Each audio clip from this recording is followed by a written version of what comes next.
chaplain mic. Good. Better? Yep. Do I need to start over? Yep. No. So, once again, I'm excited to introduce our speaker today, Lesa Walker. She has been in this, how long, Lesa? Since 1997. Yeah. Almost as long as me. I started in 1974. When she was Really. So we're excited for Lesa to deliver her message today. Do you see what I see? She is a licensed Unity teacher. She teaches our class several times a year, What is Unity for newcomers. It is a mandatory class for those of you who want to become members. That's the only mandatory thing that we have, is that you take that class. So Lesa will tell you more about that. Please help me welcome Lesa Walker.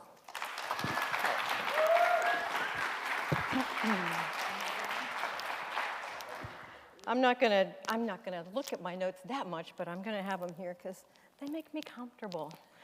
That was a nice introduction, Ann, and it gets to be a longer and a longer time each time. And gosh, what a beautiful song! You know what? That wasn't it, but you know that other Blue Sky song, Blue Skies? That was one of my first solos I ever did. And I just love the idea of these blue, beautiful skies that we're having. How many of y'all were surprised to see a Christmas tree still up when you walked in today? Because you're like, oh man, it's the new year. So I'm just curious, who has already taken down their Christmas decorations? So we got a good number of day after and definitely by January 1 kind of people in here. And then we've got those of us who really enjoy the idea of the 12 days of Christmas, which actually comes after the day that we celebrate as Christmas. And that means I get to sit and look at my lights for at least 1 or 2 more days. And the ancient, or not the ancient, but the early Christians didn't actually even celebrate the birth of Christ. They celebrated the baptism of Christ. To them, that was the important thing, the beginning of his ministry. And that was celebrated at this time. It's a Sunday that's come to be called Epiphany Sunday. And they would have a big feast celebrating the beginning of Jesus' ministry. The Eastern churches, Eastern Christian churches, still celebrate Christmas at that time. The days were conflated because, of course, he got baptized exactly 30 days after he was born. 30 years after he was born. So now we have Christmas on the 25th, and we have this day that a lot of Unity churches don't really talk about, but I kind of love this day called Epiphany. Epiphany, I just like the sound of that word. I like epiphany. I'm having a new idea. I'm having a new something is coming on the Epiphany Day. And we are going to actually celebrate an Irish tradition of Epiphany. In Ireland and also in Newfoundland, I found out when I was in Newfoundland, one of my favorite places on earth, they do a thing called Little Christmas on Epiphany, and it's come to be evolved into Women's Little Christmas. So guess what happens on Women's Little Christmas, ladies? You get the day off. You don't have to do any housework. You don't have to feed anybody. You don't have to do anything. You get to go down to the pub and hang out with your girlfriends. And all the men get to do the housework. That's their tradition, and that's one of my favorite international traditions. And what we're going to do, we're not doing it today. Sorry, ladies. How many kitchen angels do I have in the room right now? Are they all in the kitchen? We've got some kitchen angels in here. So we have a newly reformed men's group. Tony Coward and Tim Forte are heading that up, and they're gathering men to come together and do things. And I thought, I had an epiphany. And I thought, oh, we could have Women's Little Christmas, and we could give the ladies the day off. And we aren't going to do it today, but next Sunday, you ladies do not have to show up for duty. The men are going to take over the kitchen, and they're going to serve us, not beer and brats like I was kind of hoping, but they're going to serve us just like you guys do. They're going to take care of everything. They're going to fix the food up. They're going to serve it. And yeah, I like that idea. I like that idea. So back to Epiphany. So Epiphany, if you look it up in the dictionary, is a word that isn't coming up on my screen. Okay, it didn't do what I wanted it to do, but epiphany if you look it up in the dictionary, it can mean a manifestation of a divine or supernatural being, so something coming from another dimension into the physical reality. It can mean a moment of sudden revelation or insight, so aha, I got a new idea, or I understand something differently, and I like this last one, a usually sudden manifestation or perception of the essential nature or meaning of something. A sudden understanding of the essential nature or meaning of something. So if you're not familiar with the story of the Magi, I'm going to tell it to you briefly. They were wise men who came probably from Persia, which would have been from the east then. Very likely they were Zoroastrians, which is one of the oldest monotheistic religions. And they came in search of something that they had seen in the sky that had told them, their intuition had told them, that something new was coming, a new king of the Jews. They followed his natal star. And they come in and they tell the current king of the Jews, which happened to be called Herod, that they were seeking this new thing. And it filled Herod with fear. He represents our threatened ego, right? Our ego that becomes filled with fear when all of a sudden we get this new idea. Our intuition is telling us there's something more to be born. There's a new something coming in our lives. And do we jump for joy? Most of us humans don't. Most of us become filled with fear. We start thinking about not being good enough, not being pretty enough, not being smart enough. The job is too big. Someone else is going to be better at that. We have all kinds of reasons why this new thing can't be born in us. That's Herod. What Herod did was he went out and killed all the baby boys under the age of 2 because he couldn't find the one that he was trying to get to. That's Herod trying to kill out all those things that we don't think we're going to be good at. Herod represents our ego, our adverse ego, our not spiritualized ego, that human part of us that still wants to be in control. I had some ego realizations the last few days myself. One of them on the way here to church. My husband, how many of y'all know my dear sweet husband Rudy, who's not in the audience with us today because he had his knee replaced. He had his knee replaced Thursday, Friday, Saturday, Sunday, 3 days ago. He had his knee replaced. And guess what I'm doing? I'm up here speaking. Why? Because I didn't want to talk about the letter to God next week. My ego thought I wanted to talk about the white stone, and so what if it's 3 days after my husband had surgery? And my ego's been popping up in other ways, right? This dear, sweet man has been very grumpy. He's been having a lot of pain. He's had the hiccups almost 2 days straight. He's been very frustrated. And has my Christ self jumped up and said, oh, let's heal this. I love you. Let's pray. No, my Christ is like, I got to write a sermon about how to be my best Christ self. You're going to be okay over there. Here's an ice pack. Catch it. So that's our ego, right? It can kind of get in the way. But what if the ego, I don't know, Jen, I don't know if I'm pushing the button wrong or what. Oh, there it is. That was supposed to go with my whole story. Okay. Now I'll go to the next one. What if the story was just told in a different way? So one of my favorite Christmas songs was born in the 1960s, and I'm one of those kids of the 1960s, and I'm one of those kind of happy, peace and love kind of people. And so I love this song, Do You Hear What I Hear? Do you see what I see? So I'm thinking of it this year as a reimagining of this story about our ego, right?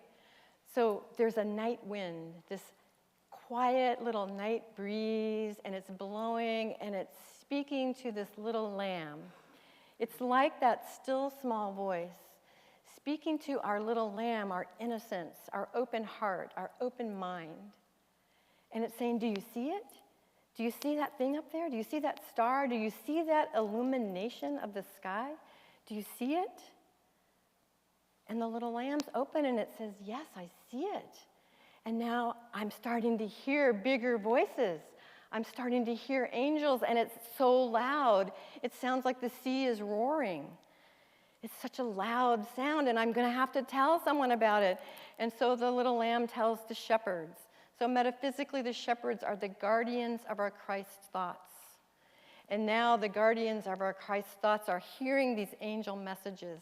They're hearing it loud and clear. And they're going to take it to the next level.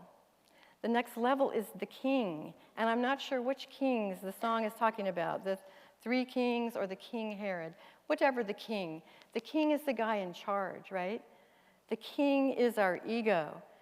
And he takes the message to the king, and this king is a healed ego.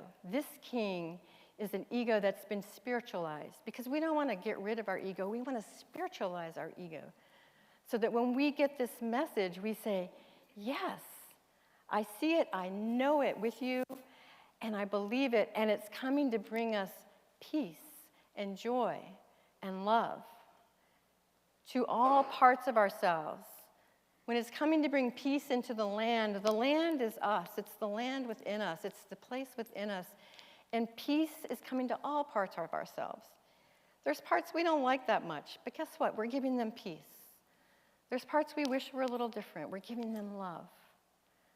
We're not going to shame. We're not going to blame. We're going to have this peace and this love within us. Every part of ourself is welcome in this land of peace. We're bringing every part of ourself into this new revelation, this new understanding of the incredible truth of the Christ, the divinity, being born into us. That one presence and that one power is being incarnated into us, into each of us. And I am not seeing the slides go forward. There we go. I want to read something that the week before Christmas, I read Richard Rohr's meditations. I get those in my email every day. Richard Rohr is a Catholic priest. I don't know, they might have kicked him out by now, I'm not sure. A Franciscan. And he had a lot of readings about the incarnation over the week of Christmas. And he says, this indwelling divine image moves toward fulfillment in each of us throughout our lifetimes. Likeness refers to our personal and unique embodiment of that inner divine image. We all have the same objective gift. That's the Christ within us. But different ways of saying yes and consenting to it. There are as many ways to manifest God as there are beings in the universe.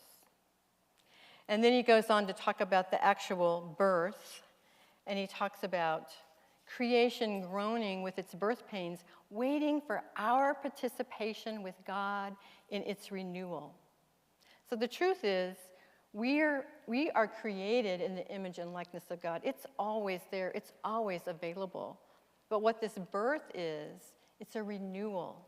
It's a renewal in us. And we do the gospel no favor when we make Jesus, or the Christ within, the eternal Christ, into a perpetual baby who asks little or no adult response from us.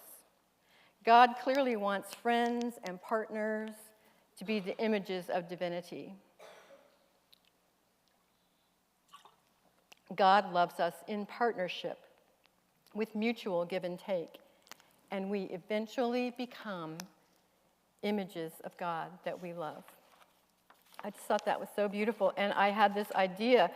I've got this quote from our founder, Charles Fillmore, who says that we see that man is the incarnate Word of God, and it logically follows that our words bring forth whatever we put into them.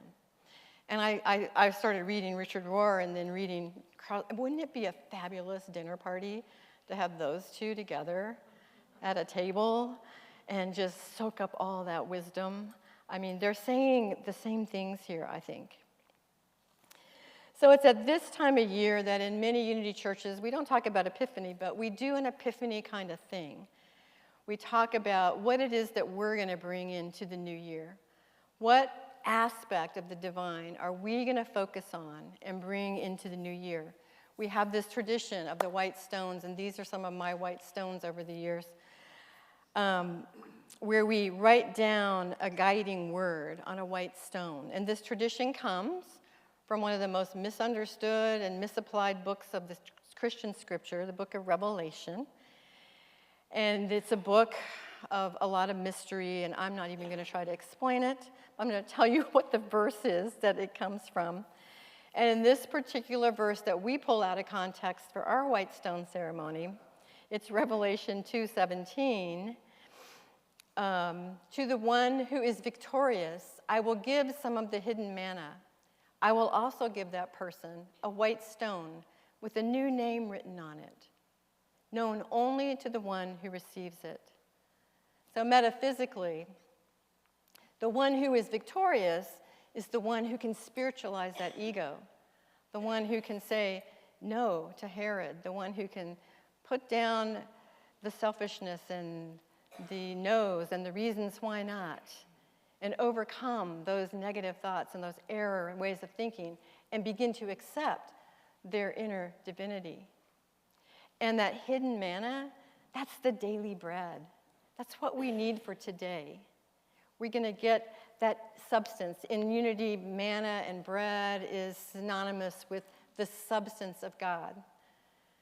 So to that one who can put aside those error thinking, you're going to become aware of that inner manna, that inner substance of God, in which you can do anything. You can be whatever you want to be. You've got this. And also, on that white stone, a new name. And you may not rename yourself totally today. Your real new name is the Christ, okay? But you're going to pick an aspect of the Christ that you're going to want to work with this year. And the white stones, it's interesting, this church that he was writing to was called Pergamum. And in Pergamum, there was a temple built to a god, and it was built with white stones. And on the pillars of the temple, on each white stone, was the name of a person who had had a healing from that god. So, maybe your word has something to do with your healing. Maybe your word has something to do with your gifts.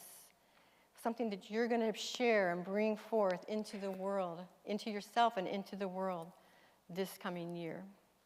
It's a fresh start, a new understanding of the Christ within. And the fact that the name isn't known by anyone else, it doesn't mean you can't tell anybody your word. It means that it's coming from a place inside of you. I'm not giving you a word. I'm not giving you a word. I am going to give you the word for the church. I didn't come up with it, but the leadership did. But your word is coming from within. So in that higher state of consciousness, in this place of epiphany, of a new knowing, we get a new revelation for our lives, a word that's going to transform us into our new Christ self. So the guiding word for Unity of Dallas this year is transformation. Transformation. Our leadership has been adopting a thing called an evolutionary purpose statement. I love this. It's not necessarily to replace having a mission and vision statement, but it kind of encompasses the idea of evolution, of growth, of becoming. And our evolutionary purpose statement that we're working with right now is transforming lives and inspiring people to make a positive difference in the world. What could be more simple? I love this. I love it for Unity of Dallas, and I love it for each one of us, because this statement is so simple that each one of us can take it and we can make something with it. It's almost, we're always saying, what's our elevator speech for what unity is? I think this is a great elevator speech right here. Unity is about transforming lives and inspiring people to make a positive difference in the world. Because if we are all inspired and transformed, it doesn't do any good for it to just sit locked up inside of us, right? We want to bring it out into the world. So how will each one of us be a part of that transformation?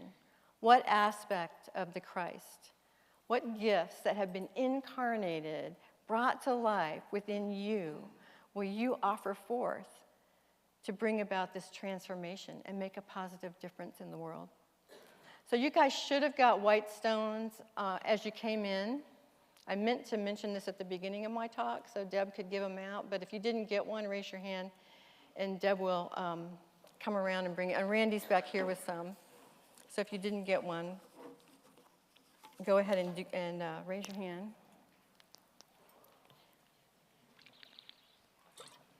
I know some of you are overachievers, and you've already filled out your white stone and decorated it and made it really pretty. The idea behind this is that you'd come in and you'd hear the talk. Although, honestly, I got to tell you, I got to give a shout out to the music team. I felt like I'd already been to church by the time Philip was done singing. By the time we'd all been singing and then Philip sang, I didn't really feel like we needed to talk. I felt like we'd been there, we've done that. And I wasn't sure I could really add anything to those beautiful songs that you guys picked for today. So we've got an amazing music team. And I love that they were here for us today. Anybody else needing a stone? I've got mine. It came from a beach near Cape Cod. Can't remember exactly which beach. It's so beautiful and white for having been in the ocean, and so smooth. We get smoothed out. I think the ones we're handing out have a little bit rougher edges than this one. But, you know, it's life that smooths us out, right? It smooths out our rough edges. Sometimes it doesn't feel good. Sometimes it feels like we're getting ground down. But we become smooth like this stone I picked up on a beach. We become more of that Christ. So as you take your white stones and you hold them in your hands, we're going to go into a time of meditation. So usually it's, sit with your hands open. You can have them together if you want or apart, but hold your stone at least in one of your hands. I invite you to get comfortable in your seat, and if you are comfortable closing your eyes, I invite you to do that. It helps to shut out the busyness of the morning. It helps to shut out the outside world and begin to move into that inner space. I invite you to, if you're able, plant your feet on the floor or feel the chair supporting you in a way that makes you feel grounded to this beautiful, amazing earth that we live on and move on, that we become the Christ to heal this earth. And I invite you to begin to connect with the above, connect with the light that comes into us from the ethers around us and lives and moves, and we have our being in this light. I'm going to say some words and invite you to take them as your own. I am made of light, a cosmic flash of awareness. I, like the wise ones in this parable of Jesus' birth, follow starlight. I wake up to the light. I eat food made of light. Every cell of my body is light energy. This is my divine order. Interdependent, dynamic, harmonious, receiving and giving of light. I have many gifts to share in honor of the cosmic Christ, born in all creation. Worries or criticism about what I have to offer are now understood as the Herod of my own making. Ruling states of fear have no power over me. I seek only the serenity of Christ, Emmanuel, incarnated in me, God with me, God as me. Our intuitive insight for today is the light. And we let this light guide us to that place deep within where our hearts and our minds are one in that sacred Holy of Holies, where we know the daily bread is there for us, where we see the light, where we can hear the angels or sit with that still small voice.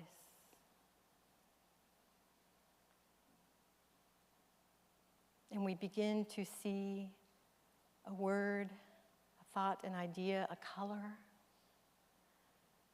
something to guide us as we put aside this season and move into this new year.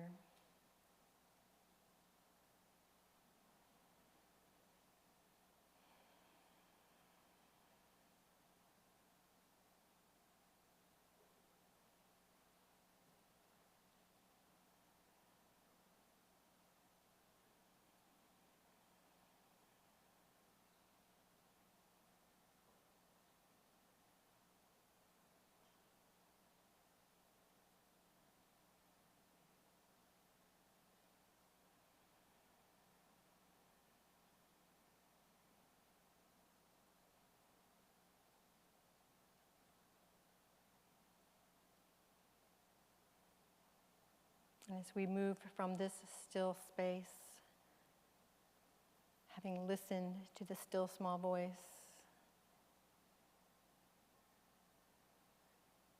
begin to come back into this room, this time, this place with these people who we love so much. I invite you to write your word down if one came to you. If not, it'll come. One year I just got a color. And I just let it be a color until the word that came with the color came to me. So take your stone home with you. Put it somewhere where at least you can see it on a regular basis. If you want to share it with people, that's great. It just adds that much energy into the world. And it also is a good way to help it expand in you. I find that having a prayer partner on some of these things I want to become is very helpful. Once I've said this out loud to another person, it's hard to go back. So, yeah. Our white stones, I think it's a beautiful tradition that we have. As you can tell, I have a whole collection of them. I'm sure some of you do too. And then I like the people that don't collect them and just let them go back to being stones. I think that's beautiful too. And so, with that, we will move on.